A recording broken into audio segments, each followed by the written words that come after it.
Je suis tellement contente aujourd'hui de faire une nouvelle vidéo et mon Dieu, c'est le cas de le dire, Seigneur, quelle vidéo!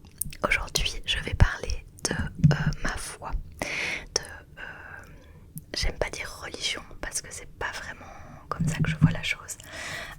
Je vais parler de Dieu. Alors, première chose pour introduire correctement, j'ai des petites notes partout.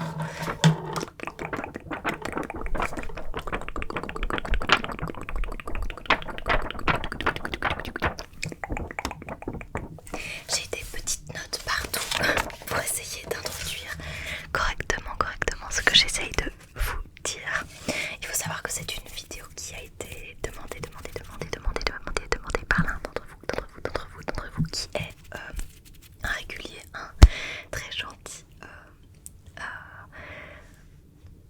J'arrive pas à dire personne qui regarde mes vidéos, je trouve ça super long. Mais en tout cas, c'est l'un d'entre vous qui a proposé que je fasse cette vidéo. Alors, avant tout, je fais une introduction très légère. Premièrement, je suis encore, et je pense qu'on l'est toujours, en processus d'apprentissage dans ma foi. Donc, je ne suis pas une experte. Je n'ai pas fait d'études en théologie. Je n'ai à aucun moment la prétention de dire que je suis, que je sais tout du sujet de la foi et de la chrétienté plus spécifiquement. Je n'ai évidemment pas non plus la prétention de dire que cette vidéo contiendra tout ce qui est nécessaire ou pas. En tout cas, je vais me laisser guider par le Saint-Esprit. Alors, il faut savoir que c'est très difficile pour moi de parler en français pour cette vidéo. Je vais directement mettre du contexte, mais avant. Si tu n'es pas encore abonné,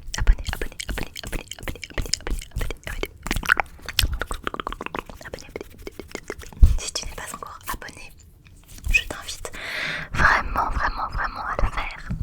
Merci. Alors donc, pour remettre du contexte, d'habitude, je ne parle pas de Dieu en parlant de Dieu. Je dis God, je parle en anglais par rapport à ma foi. Ce qui fait que c'est un peu compliqué pour moi de parler en français. Je vais vous faire un petit peu mon historique par rapport à tout ça. Donc, premièrement, évidemment, je suis née dans une société judéo-chrétienne ou post-judéo-chrétienne, puisque en francophonie, nous sommes normalement dans cette société. Il faut savoir que du coup, j'ai évidemment été baptisée étant petite. Je vais pas... je n'ai aucun souvenir, j'ai des belles photos. J'ai fait que pleurer dans l'église, si pareil. Enfin, j'étais un bébé quoi. Et donc en fait, je crois que je vais tenir le micro comme ça les amis. Et donc en fait, j'ai été baptisée quand j'étais bébé. Et ensuite, j'ai fait mes catéchismes donc dans une église catholique. Il faut savoir que ma maman était mère catéchiste et que étant petite, on faisait le bénédicité à table. Alors c'était pas un gros truc la foi dans notre famille. C'était pas on parlait de Dieu tout le temps, machin. C'était plus on avait des habitudes classiques, de famille classique, qui allaient à l'église quand c'était Noël et quand c'était Pâques. En gros, pour être très honnête, c'était pas non plus, on n'était pas régulier à la messe, on parlait pas de Dieu, enfin c'était pas un sujet quoi. Mais voilà, j'ai été élevée là-dedans. Par contre, quand j'ai grandi, ma maman a eu une crise de foi, crise existentielle si vous voulez, et donc on a un peu quitté tout ce que représentait l'église. Je ne me questionnais pas plus que ça. Je vais pas aller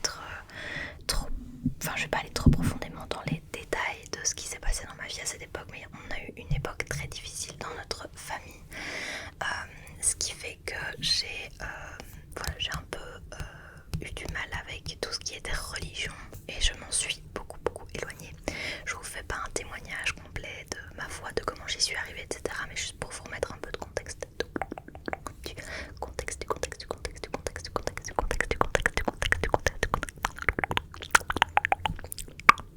Toujours remettre du contexte.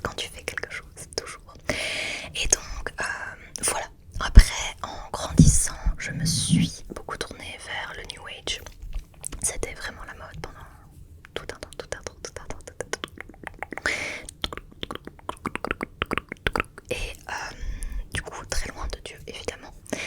Et il faut savoir que du coup j'ai décidé de me plonger un peu trop dans le New Age, un peu trop loin. J'ai vraiment eu des expériences problématiques. Et en 2000, enfin il n'y a pas si longtemps que ça en fait. Attends, j'ai reçu une notification de la Bible justement, je t'en parlerai après. J'ai eu des expériences négatives dans le New Age. Vraiment, j'étais vraiment mal. Et c'est ce que l'on appellera la déception de Satan. C'est très bizarre d'en parler en français, je t'assure, ça me cringe un peu. Faut savoir que du coup, en fait, ce qui s'est passé, c'est que mon grand-père était quelqu'un que j'adorais beaucoup et qu'il avait lu le Coran, la Torah, la Bible. Enfin, il adorait la culture, se cultiver, apprendre des choses. Il était assez fasciné par l'Égypte ancienne aussi, enfin, plein de choses. Et en fait, il faut savoir que donc j'avais dit un jour je ferai comme papy et j'apprendrai et je lirai la Bible en entier. C'était dans mes to-do list à faire. C'était dans la to-do list des choses à faire avant de mourir, c'était lire la Bible en entier. Et en fait, j'y ai repensé comme ça et il faut savoir que j'ai quitté les réseaux sociaux. Je vais essayer de rester concentrée sur ce que je raconte.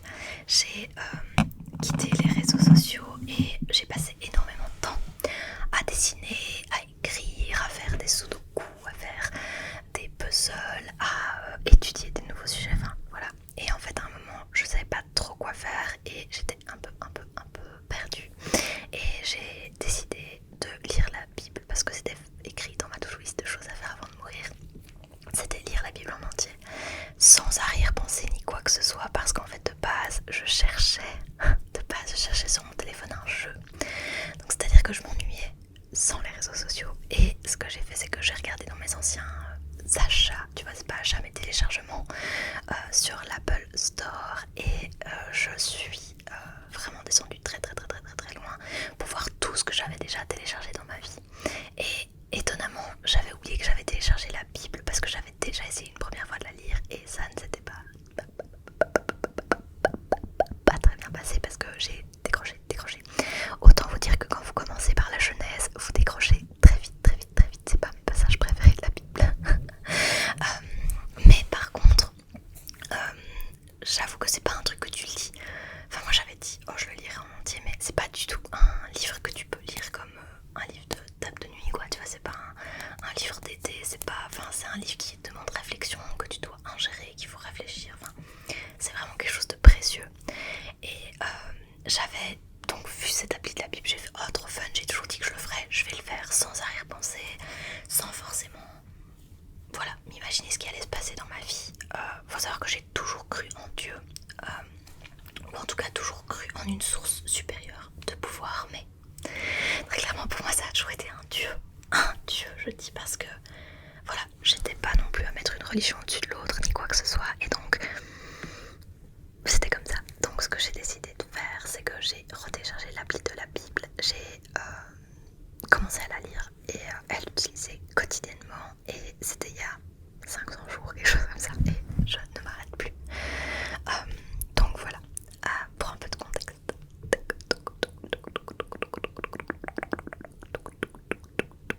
Donc je me suis remise à la chrétienté. Et je sais qu'il y a un boom de croyants et que la religion augmente partout, et je trouve ça super chouette. Donc voilà pour rapidement l'intro, mon histoire. Donc j'avais mis intro, mon histoire rapide, et ce que je vais présenter.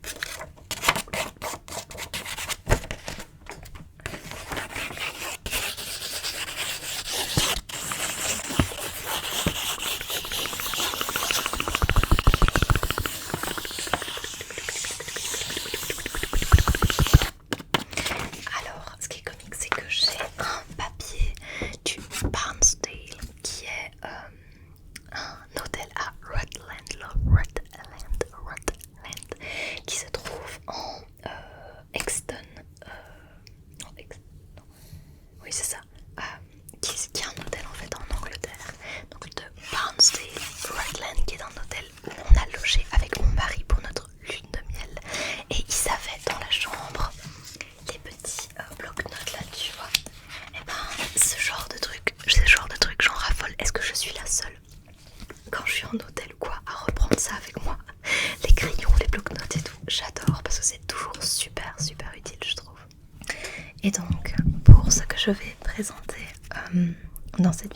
c'est vraiment quelle est ma pratique au quotidien de ma foi, au quotidien ou par semaine ou par mois, etc. Qu'est-ce que je fais et oui, voilà, quelle est ma foi et où je me situe. Avant de présenter tout mon bazar, parce que j'ai ramené tous mes petits trucs ici, il faut savoir que moi je me définis plus comme donc une protestante. Je suis passée en soft spoken, je sais pas pourquoi, mais ça me plaît comme ça. Je suis passée protestante parce qu'en fait le catholicisme ne m'a pas du tout convaincue, ne m'a pas du tout gardée, et moi ça n'a pas du tout été un truc auquel j'accroche particulièrement. Je suis assez réfractaire à certaines idées du catholicisme, mais il y en a d'autres que je suis complètement pour. Donc j'ai pris un test pour vous dire. J'ai fait un test. Dans le protestantisme, il faut savoir qu'il y a énormément de courants. Et j'ai fait un test pour essayer de voir dans quel courant j'étais. Et c'est assez compliqué parce qu'il n'y a pas vraiment... Enfin, c'est vraiment des pourcentages de choses auxquelles je peux me raccrocher. Mais c'est pas très... Enfin voilà, il faut savoir que moi, j'ai une église qui est non confessionnelle. Donc c'est-à-dire... je pense qu'on dit ça comme ça en français. Non-denomination. Oui, non confessionnelle. Qui n'a pas de confession spécifique, c'est-à-dire juste protestant, c'est tout. Et donc en fait, donc moi je suis sur le côté protestant de la foi, ce qui signifie que les plus grosses différences, je dirais, c'est surtout que je ne reconnais pas l'autorité du pape, principalement, et alors que je ne suis pas vraiment en accord avec comment on appelle ça, les cérémoniales, les trucs de cérémonie, tu sais, les actes sacrés à faire, c'est-à-dire que je ne fais pas la communion chaque semaine, je ne récite pas des prières comme les Je vous salue Marie, etc. Ça je ne fais pas, je fais des prières mais pas celles-là. Par contre je reconnais, moi personnellement, ça c'est très personnel, mais moi je reconnais l'autorité de Marie dans le sens où je peux prier à la Sainte Vierge, ce que les autres protestants ne feront pas, parce que les autres protestants disent vraiment, normalement le protestantisme est vraiment en disant c'est par Jésus que tu arriveras à Dieu, Jésus est le chemin vers Dieu, et donc c'est Jésus compris uniquement. Il faut savoir que moi je ne respecte pas ça puisque je prie Marie, et je pense que c'est très très très très personnel tout ça. Et donc voilà, moi je me définis plus protestante, mais avec des idées quand même, c'est assez catholique par exemple de prier Marie, tu vois, donc bref, voilà. Donc comment je pratique ma foi? Déjà, j'ai toujours cru en Dieu. Donc, depuis très très très longtemps, avant de m'endormir, je fais des prières en quelque sorte. Maintenant, je les fais beaucoup mieux. Parce qu'il y a des bonnes façons, il n'y a pas de mauvaise façon de prier. Mais par contre, c'est vrai que parfois, je faisais des prières juste avant de m'endormir. Et j'ai toujours eu l'impression qu'il y avait... Moi, j'ai toujours senti le Saint-Esprit auprès de moi. J'ai eu énormément de chance. J'ai été très protégée dans ma vie à certains moments. J'ai vécu évidemment des difficultés comme tout le monde, mais je m'en suis toujours relevée en sachant que il y avait une force qui allait toujours m'aider, et c'est vrai que j'ai pendant un temps plus entendu cette petite voix et j'arrêtais pas de répéter, c'est bizarre, il y avait toujours un chemin, il y avait toujours une voie tracée, il y avait toujours quelque chose que je voyais, on m'a toujours montré le chemin, et là j'entends plus rien, et en fait je m'étais vraiment éloignée de Dieu, et là maintenant je revois ce chemin, je revois ces petits indices grâce à ma relation avec Dieu qui a vraiment évolué. Le fait que c'est difficile pour moi de parler comme ça, c'est de dire les mots en français, ça me cringe parce que justement je trouve que l'église catholique peut être extrêmement problématique sous certains aspects. J'ai pas envie d'entrer dans c'est pas bien, c'est bien, etc. Mais j'ai beaucoup de mal avec l'autorité du curé, par exemple, qui me met mal à l'aise parce que c'est un homme et que personne n'est parfait à part Dieu, et que tout homme est sujet au péché, et que donc pour moi un curé n'a pas plus d'autorité, il n'est pas plus saint que n'importe qui d'autre. J'ai beaucoup de mal avec le fait qu'on sanctifie des personnes à l'heure actuelle après leur mort ou ce genre de choses, alors que ce sont des hommes et qu'ils ont péché et qu'on n'est personne pour sanctifier quelqu'un. Nous ne sommes pas Dieu. Je n'aime pas qu'on mette du pouvoir dans la main des hommes comme si eux avaient plus de sagesse que les autres. Moi ça c'est quelque chose que j'adhère pas, j'accroche pas, et on a entendu parler de beaucoup de scandales dans l'église catholique, on va pas se mentir, et donc on voit bien que c'est tout à fait possible pour les hommes de faire n'importe quoi, malgré le fait que soi-disant il faut les écouter parce qu'ils ont une connexion directe avec Dieu. J'ai beaucoup de difficultés avec ça. Ma foi, je suis par contre très en paix avec les chrétiens en règle générale et bien sûr quand je vois, mais même des personnes au fond qui croient en Dieu, si vous êtes catholique, mais c'est super, tant mieux, on croit au même Dieu, on croit à la même chose, c'est une question de petits détails en fait finalement, de est-ce qu'on doit prendre la communion, à qui tu pries, etc. Pour moi c'est des détails parce que c'est très personnel, c'est comment tu vis ta foi. Et si tu penses que le pape a une quelconque autorité et qu'il est le leader suprême dans l'église, pourquoi pas? Qui suis-je pour juger? Je pense que chacun a le droit de vivre les choses comme il l'entend. Donc si vous êtes catholique, coucou, salut, je suis protestante, mais on est chrétien et je sais que je m'entends très bien avec tout le monde. Donc voilà, j'ai aucune envie de froisser personne parce que c'est pas du tout le cas, j'essaie juste d'exprimer mon point de vue personnel. Et donc, faut savoir que j'ai été à l'église, donc ça fait plus d'1 an maintenant que je vais à la même église. J'ai essayé des églises en français, même des églises protestantes, mais il faut savoir que moi j'ai beaucoup de mal et ça me cringe justement, je disais, parce qu'il y a des choses de l'église catholique que je n'aime vraiment pas. Et ça me cringe en fait, c'est-à-dire que cette sensation, je sais pas si vous comprenez, cette sensation du vous entendez parler de Dieu, et là je vous dis le Saint-Esprit, Dieu, Jésus t'aime, etc. Et j'avais vraiment cette sensation de oh, ça me mettait vraiment mal à l'aise en français, j'arrivais pas à prier en français, j'arrivais pas à... Voilà. Et je suis tombée sur une église en anglais, qui est tenue par des Américains, qui est mon église actuelle. Et en fait là, en anglais, ça m'a paru tellement limpide, tellement juste, tellement vrai, tellement évident. L'application de la Bible, je l'ai téléchargée également en anglais parce que j'étais dans une phase où j'apprenais l'anglais et où je voulais plus pratiquer l'anglais. Et du coup, j'étais très friande de consommer en anglais pour essayer d'apprendre et le plus possible me familiariser. Et j'ai vraiment vu la différence de... Ça m'a beaucoup plus parlé. Et donc voilà. Donc, ce que je fais pour ma foi et comment je la pratique, parce que évidemment je suis protestante pratiquante, c'est-à-dire que je pratique ma foi au quotidien, ma foi me guide dans tout ce que je fais. La foi est ce qui m'anime et ce qui va venir en priorité, toujours en priorité, devant tout au final, parce que Dieu est la chose la plus importante. Et je vais vous expliquer le pourquoi je pense ça.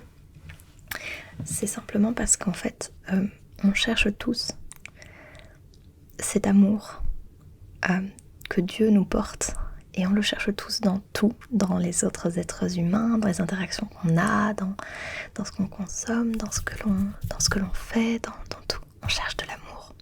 On cherche pas seulement à être aimé nous, mais aussi à aimer les choses, et on les aime pas correctement parce qu'on est humain et qu'en fait on a beau donner tout l'amour qu'on veut, on a l'impression qu'il manque quelque chose. Et en fait, cette impression qu'il manque quelque chose, c'est parce que on a retiré Dieu du centre de nos vies. Dieu avant était au centre de la vie de tout le monde.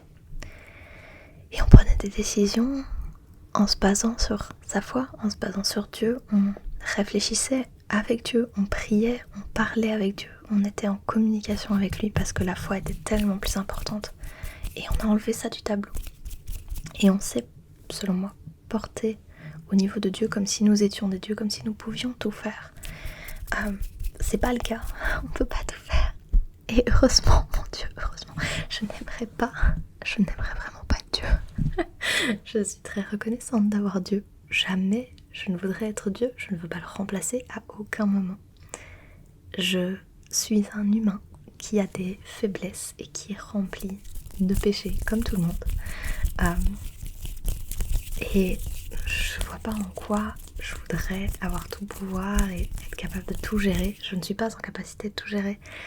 Il y a plein de choses aussi qui sont évidentes pour moi, qui visiblement ne le sont peut-être pas pour tout le monde, mais qui ne peuvent pas être juste là. Dieu les a pensées, Dieu les a créées.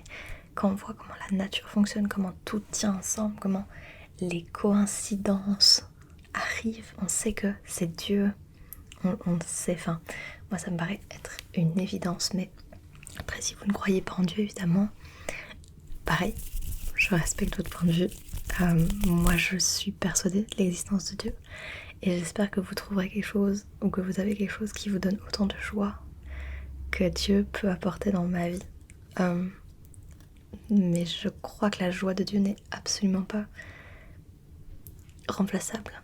Et l'amour de Dieu n'est pas remplaçable. C'est un amour qui est inconditionnel et on commence par cet amour. C'est toujours le début de tout. Donc, étant donné que ce sont mes croyances, il faut savoir qu'elles imprègnent mon quotidien, elles imprègnent ma vie. Alors, ce que je fais au quotidien, c'est que je suis une personne du matin, mais je n'arrive pas à aucun moment à commencer ma journée avec la Bible. Je sais qu'il y a énormément de gens qui le disent, qu'il faut absolument commencer ta journée avec ta Bible, etc. Je n'y arrive pas, c'est pas mon truc. Donc ce n'est pas ce que je fais. Moi je suis plus au niveau de ma foi et pratiquer ma foi, je suis plus pour le faire le soir. Ça me réussit mieux. Donc premièrement, je lis un verset, j'étudie un verset de la Bible tous les jours grâce à l'application YouVersion, donc l'application de la Bible YouVersion, qui est chaque jour présente un verset, un peu de contexte, un peu d'explication sur ce verset, et qui me permet de plonger tous les soirs avant d'aller dormir. Je suis dans cette application pour comprendre quelque chose de Dieu, et je fais ma prière du soir, tous les soirs, je prie tous les jours. Il n'y a pas un seul jour où je prie pas. Je prie tous les soirs. Et je prie déjà pour remercier Dieu. Et donc, je prie tous les jours, sans exception. Sans exception, je prie pour remercier Dieu pour la vie que j'ai, puisque j'ai une vie incroyable. Dieu a une vie incroyable, tout le monde a une vie incroyable.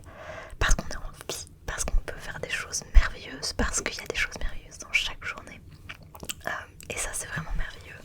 Je prie parfois parce que j'ai besoin de guidance, d'aide. En fait, Dieu est une trinité. Et il y a donc Dieu le Père, Dieu le Fils et Dieu le Saint-Esprit. Ok, Dieu le Père, Dieu le Fils, Dieu le Saint-Esprit. Et il faut savoir que moi personnellement je vois ça différemment selon à qui je m'adresse. Et donc par exemple quand je demande à Dieu pour avoir le Saint-Esprit je le ressens comme quelque chose de vraiment qui vient m'illuminer de l'intérieur, qui me guide vraiment. Jésus, je lui parle vraiment, je lui parle en fait. Jésus a été et sera et est pour toujours 100% Dieu, 100% humain. Il est venu sur terre, je dirais il est venu sur terre pour vivre l'expérience d'un humain. C'est tellement humbling, c'est tellement humble, ça montre tellement une humilité, voilà, c'est vraiment de l'humilité que je trouve incroyable. Et donc je prie tous les soirs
il faut savoir que dans ma journée, j'insère aussi des choses.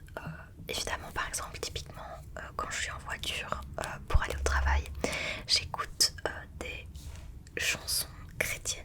Alors, si tu n'es pas familier avec les chansons modernes, chrétiennes, protestantes, américaines, tu dois te dire, ça doit être horrible, les chants en voiture chrétiens, mais pas du tout, parce qu'en fait il existe énormément de chansons modernes, worship songs, qui sont très très chouettes, très très belles, très très entraînantes, très modernes, et qui sont assez cool, et ça me permet de passer du temps à chanter pour Dieu, à chanter avec Dieu, à chanter pour prier, pour vénérer Dieu. Si on traduit worship, je suppose que ça veut dire vénérer. Enfin, je sais pas si on l'utilise en français, mais la traduction est censée vouloir dire ça. Et donc voilà. Donc j'essaye de faire ça. Je prie à peu près tout le temps. C'est-à-dire que je prie avant de faire quelque chose d'important. Je prie avant les rendez-vous. Je prie pour les personnes que je viens d'avoir en rendez-vous. Je prie pour mes collègues. Je remercie le Seigneur quand je mange. Je suis assez constamment en prière au final. Je suis constamment connectée à ça. Je demande des signes à Dieu pour prendre des décisions. J'essaye de toujours être connectée à Dieu.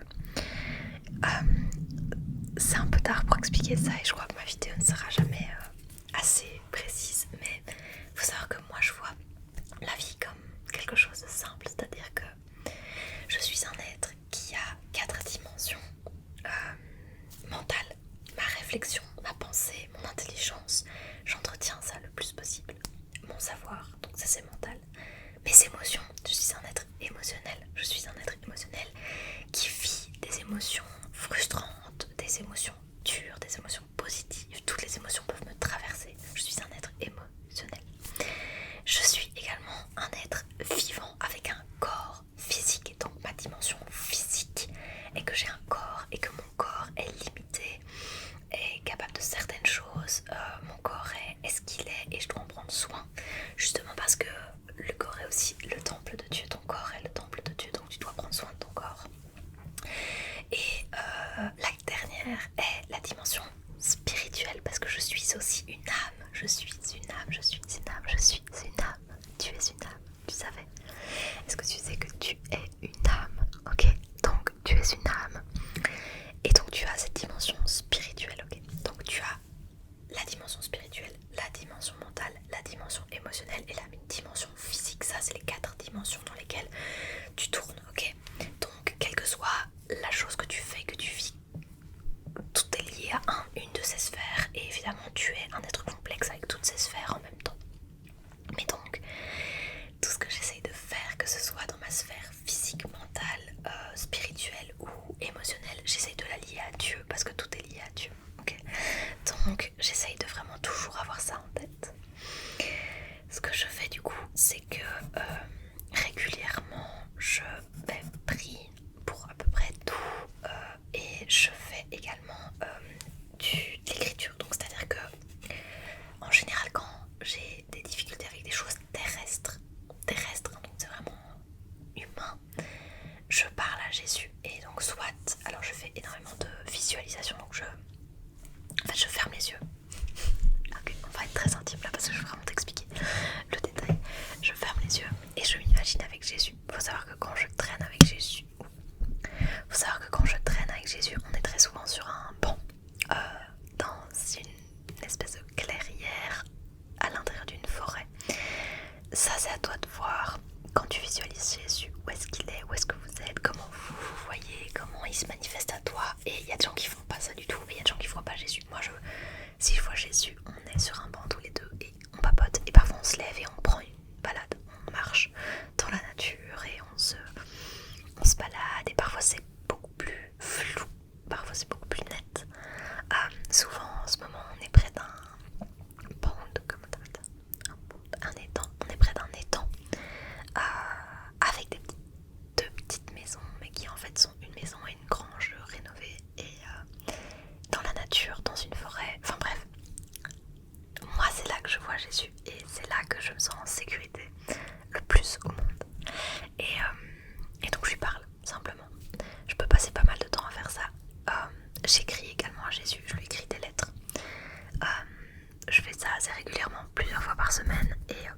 lettres où je suis énervée, parfois c'est des lettres où je suis contrariée, parfois c'est des lettres où je suis tellement reconnaissante. Enfin, il y a plein de choses, mais je lui écris également parce que c'est une personne.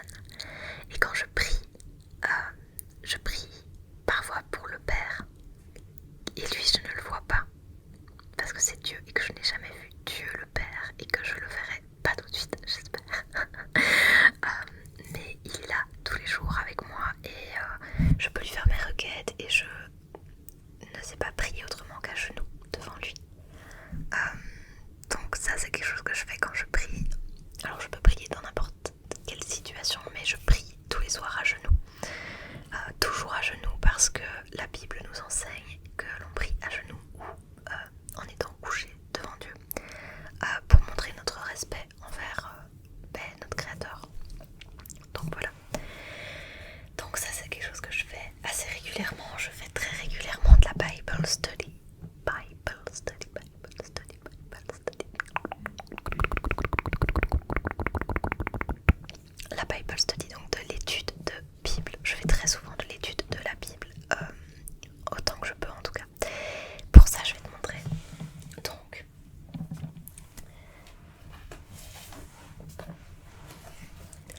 j'ai actuellement, je dis actuellement parce que j'ai envie de craquer pour une nouvelle Bible, mais j'ai 2 Bibles. J'ai ma première Bible ici qui est la toute première Bible que j'ai eue de toute ma vie. Alors tu vois qu'elle est un peu usée dans tous les sens. Et en fait elle ressemblait pas du tout à ça. C'était vraiment immonde. C'était une espèce de photo de la mer bizarre. Voilà, je trouvais ça horrible donc je l'ai peinte. En fait j'ai ici été recoller des papiers à peindre.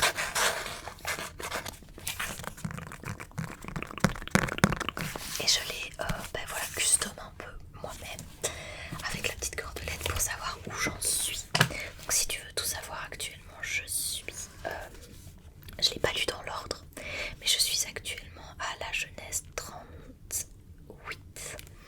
Donc chapitre 38 de la Genèse, comme tu peux le voir. Quand j'étudie la Bible, alors il faut savoir que celle-là elle est en français. Quand j'étudie la Bible la majorité du temps, toute seule, mon étude de Bible toute seule, elle est en français. J'écris, comme tu peux voir un peu partout, des commentaires, par exemple des pourquoi, plein de points d'interrogation. Il y a des choses que je comprends pas toujours. Quand je ne comprends pas, j'ai un code couleur qui est orange, et quand je trouve que c'est des passages importants, je les souligne en bleu. Et puis parfois je mets ici des petites annotations qui expliquent ou mettent du contexte. Cette Bible est déjà bien entamée.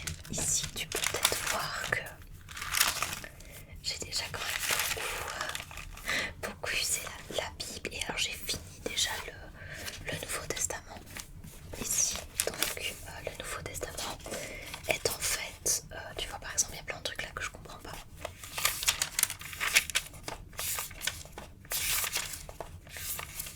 Je mets également des petites étoiles sur les versets que j'aime bien.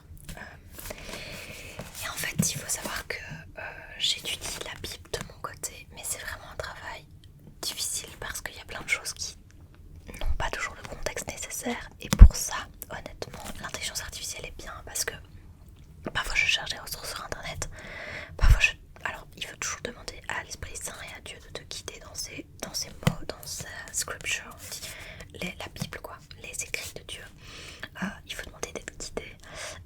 Parfois pourtant ça fonctionne pas toujours, dans le sens où parfois on n'écoute pas correctement parce que Dieu est infaillible, mais je suis humaine et je suis faillible, pleine de failles d'ailleurs. Mais ici on a vraiment des écrits qui sont très très très anciens et qui font que parfois je comprends pas tout très bien et j'ai besoin de prendre du temps et du contexte pour comprendre. Je suis également des études de Bible en ligne pour comprendre certains versets. En tout cas j'essaie toujours de comprendre au mieux ce texte qui est rempli de sagesse de Dieu. Donc voilà, et donc j'ai eu beaucoup de difficultés avec l'Ancien Testament, je suis dedans, j'avance, mais le Nouveau Testament, étant donné que le Nouveau Testament c'est le récit de la vie de Jésus, puis Apocalypse, etc., c'est quand même plus facile de lire les lettres de Paul, le témoignage de vie de Jésus, ou même l'Apocalypse, bien que ça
l'annote pas comme je peux annoter ma bible d'études quotidienne en fait.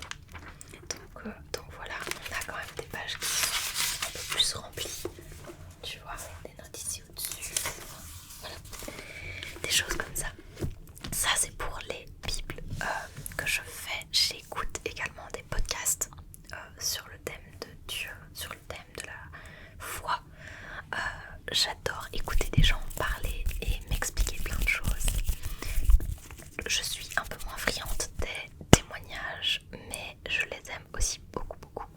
Et j'ai parfois des phases, des périodes, et il faut savoir qu'au début, quand tu reprends vie grâce à Dieu, t'adores écouter les histoires des gens qui revivent grâce à Dieu et qui ont vraiment des parcours incroyables.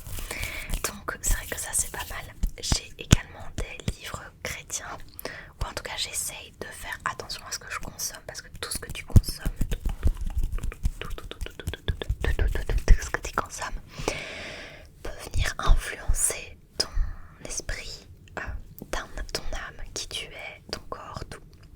Donc par exemple, il faut savoir que je fais attention à ce que je consomme comme film, comme série, comme musique, pour pas tomber dans des choses qui sont... j'aime pas trop dire le mot démoniaque. J'aime pas parce que je m'avance pas sur ce que je sais ou pas du diable, parce que c'est pas encore quelque chose que j'ai beaucoup étudié et c'est pas quelque chose avec lequel je suis à l'aise, surtout en français, vraiment surtout en français, ça me cringe énormément.